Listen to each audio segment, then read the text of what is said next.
I was on the bus really late, worn out from a tough day at my job. I was checking my phone while the bus slowly moved through the town streets. It was just after 12. I was sitting at the back of the bus, surrounded by many empty chairs as the bus traveled around the town. I looked out the window, observing the light speed past in a mesmerizing pattern. It looked like the city was sleeping, shrouded in a blanket of darkness. I was in the middle of my 45-minute journey when out of the blue, the bus took a different turn, not following the usual path. The driver's voice echoed through the speakers, letting us know that this was the final stop. A soft sigh was heard from the other two passengers when they understood the bus was ending the trip early, and we would need to wait for the next one. All of us got off the bus and unwillingly stepped onto the unknown street corner. Only 3 of us were there in total. As the bus drove away, the other 2 passengers vanished. I wasn't sure where they went, but I assumed they were near enough to their destination that they chose to walk. I still had a long distance to cover, too far to walk. I was waiting for a couple of minutes, perhaps 10 minutes, when a person came up to me at the bus stop. As he got nearer, I could see that it was a guy about my age, and he was limping as he walked. I caught his eye and gave him a swift acknowledgement before shifting my gaze. But from the edge of my sight, I noticed he approached me, and then I heard him ask, "Hey pal, got a buck?" It was posed as a question, but didn't feel like one. It was more of an order. It felt like, give me a buck or face the consequences. I felt intimidated and I didn't want to get bullied. Besides, I didn't have any physical money with me anyway. I faced him and replied, "No, sorry, I don't have any cash on hand." Then I turned back, hoping he would leave me be. But then he moved in front of me, and I saw he was gripping a small knife in his right hand. I looked up to his face, and his expression was so peaceful and ordinary that I thought he must do this frequently. Neither of us said anything. A few moments later, the sound of roaring engines filled the surroundings.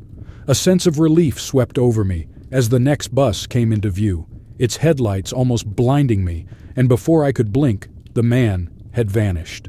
I quickly hopped onto the bus, my hands shaking with a blend of terror and thankfulness. As the bus doors shut behind me, I was overwhelmed with a wave of emotions. The bus started moving once more, and I was genuinely glad to be secure. Eventually, the bus reached my stop, and I stepped down onto my street. I kept looking back as I walked to my house, but nothing else occurred. I reached home and tried to get some rest. This was one of the 3 instances where I nearly got robbed, once I was actually robbed. Perhaps I'll tell those tales someday, but they're pretty similar to this one, so maybe not.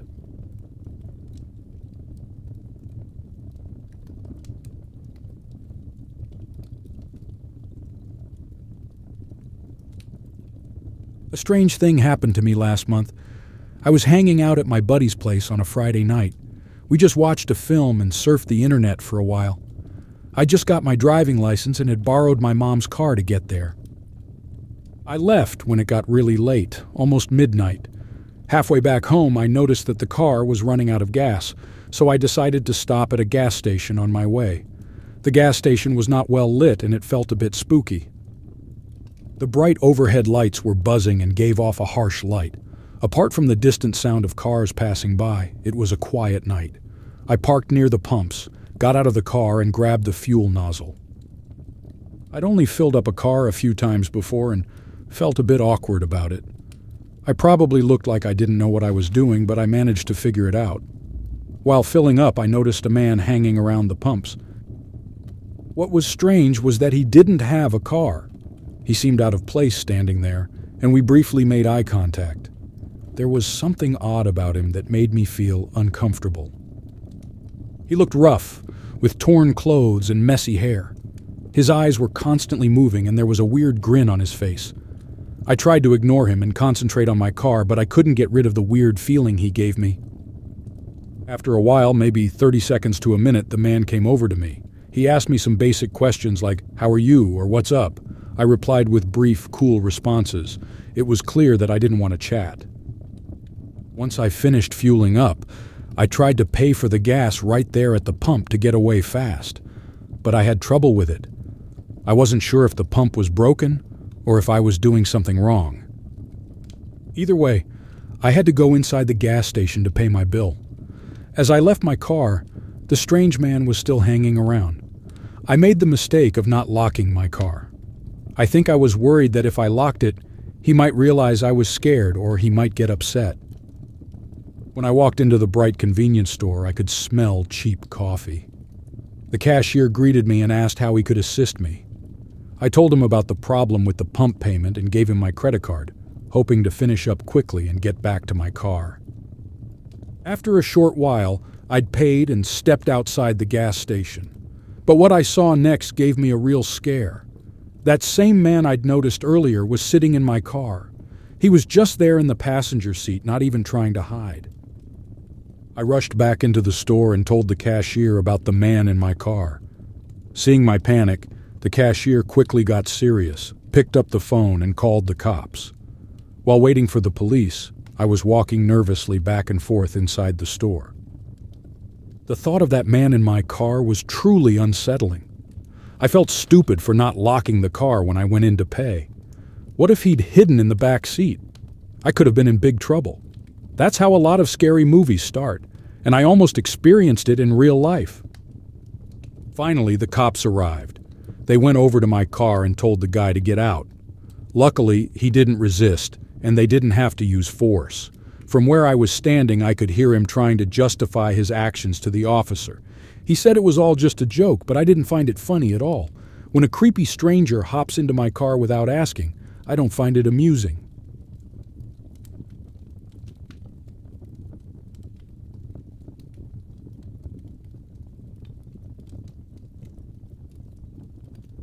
I was a 16-year-old guy when I wrote this, but at the time of the event, I lived in a small town in northeast Tennessee.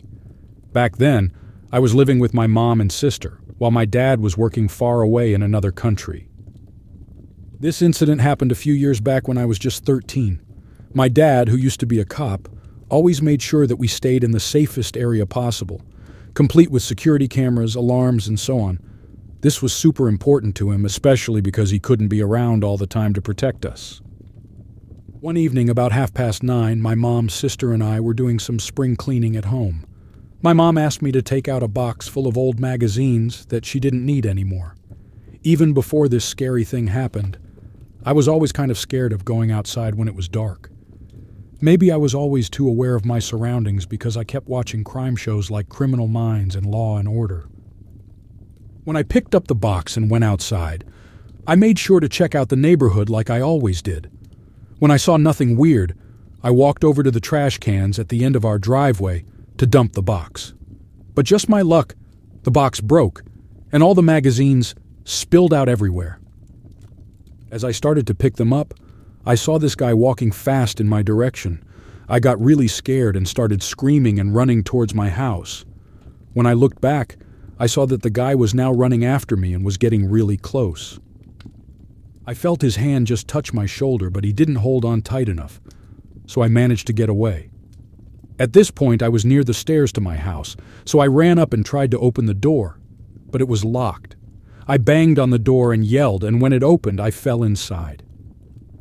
When I turned around, the man was running away down the street. After calming down for about 15 minutes, I managed to tell my mom what happened, and she immediately called 911. The police arrived in about 5 to 10 minutes and checked around our house. We had a security camera at the top of our driveway, so we all went to see if it recorded anything. To my shock, the camera had captured the man running towards me from across the street. Since it was dark, the only description I could give the cops was that the man who chased me was tall, white, and wearing camo clothes. The officer told me he'd patrol our area for the next couple of weeks. Sadly, I don't think they found the guy since I couldn't give many details about him. I never heard anything else about it after that.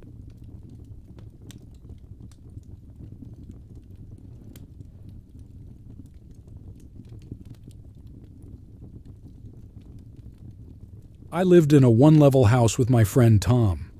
It was a small spot with just 2 bedrooms, perfect for 2 buddies fresh out of university.